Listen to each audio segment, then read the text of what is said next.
this strange trend in TV commercials recently. It's been bothering me for a while, but I haven't quite been able to put a name to it. It's this kind of twisted combination of cynicism and humor with these over-the-top caricatures, and it always ends up being racist and or sexist. It's really the normalization of sexism through the use of irony. It's the they know that I know that they know that they're being sexist. Some terms people have used to describe this is ironic sexism or retrosexism. Retrosexism is modern attitudes and behaviors that mimic or glorify sexist aspects of the past, often in an ironic way. Let's see an example from Carl's Jr.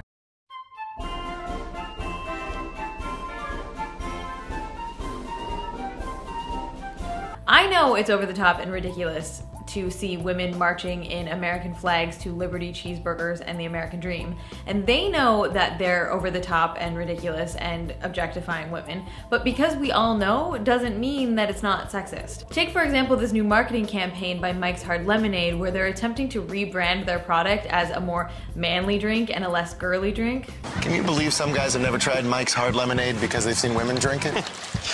We don't have those kinds of issues. Thank you. No, we don't. Mike's is a refreshing change of pace to beer, but you should enjoy it responsibly. For example, do you have a designated driver? I could take you home. Or I could. Or I could take you both home. Lots of options. See how he's not even pretending to fool us? Like we're all in on this big joke. Look how funny it is that he's incompetently and obviously trying to take advantage of these women. We're all supposed to know that this guy is acting like a scumbag and haha, isn't it funny? Really, they know that I know that they know that they're being sexist. Or what about the good old wandering-eyed, lying husband and naive wife tropes? Do you have the extra pacifier? Yes. We have enough formula? Yes. Okay, here you go, honey. Honey. What are you looking at? Need a moment? Try the chocolate caramel and fresh cookie crunch of Twix.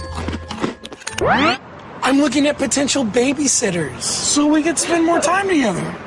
Oh, that's so sweet. When you need a moment, chew it over with Twix. See how obviously and transparently he's lying to his wife? We all recognize that this is ridiculous. This guy is clearly being a jerk, and we get to laugh at that, but we have the added bonus of being able to laugh at his naive wife who is clearly not seeing his transparent behavior. Additionally, the advertisers get to use pseudo porn stars in a male fantasy sequence, so the audience gets to join the man in ogling the women. And for another example of the naive girlfriend. Who could that be? Oh, wow. I'm there for you, buddy. That was Brad. He really wants to vent. You should go. Ready to vent? Let's vent. Let's vent. Let's vent. Introducing the vented wide mouth can from Coors Light. It lets in air for a smooth, refreshing pour. Is he okay? I think we'll be venting a little longer. So you see, they know that I know that they know. Women are supposed to laugh at how stupid this girlfriend is while being secure in the knowledge that they'll never make the same mistake. This commercial is set up so that women are laughing at caricatured sexist representations of other women. Ariel Levy describes in her fantastic book Female Chauvinist Pigs how women are being trained to be just as raunchy and objectify other women just like one of the guys. We're coerced into doing this instead of aligning ourselves with one another. One of the reasons might be to impress men, and I'm gonna guess that pointing out sexism isn't exactly popular with the guys. This next one not only manages to be sexist, but also racist at the same time.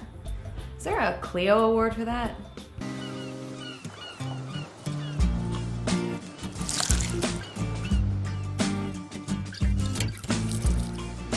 When a guy can't get his wahine to put some halakaheki all over his moa'u,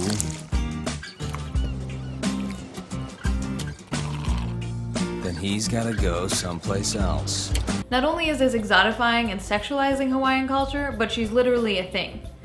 This brings a whole new meaning to objectifying. Carl's Jr. is infamous for uber ironic sexism in their commercials. Remember this one? In the winter when it drizzles, I love Paris in the summer when it sizzles. Yet somehow women aren't up in arms.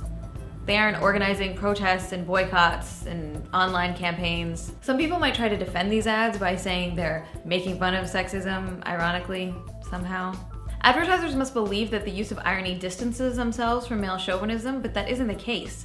While we think we're in on the joke, the reality is they aren't making fun of or pointing out sexism, they're doing it. Remember, advertisers have one goal and one goal only, and that's to sell you a product. Everything else, all the jokes and humor and imagery and everything else, is to get you to buy it. The easiest way to do this is to use sexist representations that replicates the status quo and doesn't challenge anything. Marketers love the uber-ironic sexist style of advertising because they can use all the racist, sexist, misogynist imagery they want and simultaneously distance themselves from it with a little wink and a nod. So how many examples of retro sexism have you already seen today? And isn't it ironic?